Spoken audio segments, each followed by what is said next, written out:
சரி, இவங்க அவந்திகா, இவங்க அதுலியா 2 பேருமே வந்து கிளாஸ்க்கு வந்துட்டுருக்காங்க. அவந்திகா ஆல்மோஸ்ட் 4 இயர்ஸாக கோவிட் டைம்லேருந்து வந்துட்டுருக்காங்க. கோவிட் முடிஞ்சதுலேருந்து.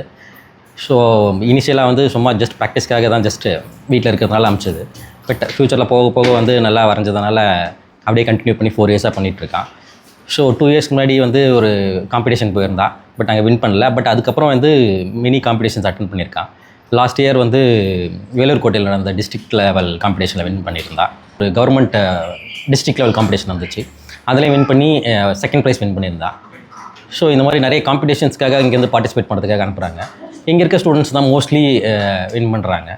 ஸோ தென் அதுக்கப்புறம் வந்து நாராயணியில் நடந்த ஸ்டேட் லெவல் காம்படிஷன்லேயும் பார்ட்டிசிபேட் பண்ணி வின் பண்ணியிருந்தான். ஸோ இப்போ ஆர்காடில் நடந்த காம்படிஷன்லேயும் வின் பண்ணியிருக்கான். ஸோ அவரோட ட்ராயிங் கேப்பபிலிட்டிஸ் வந்து டே டு டே இன்க்ரீஸ் ஆகிட்டே இருக்குது. ஸோ இதுதான் sir. So thanks for magic art. So அங்கேருந்து மேஜிக் ஆர்ட்லேருந்து நிறைய பேர் ஜெயிச்சிருந்தாங்க. பார்க்க ரொம்ப சந்தோஷமாக. தேங்க்யூ.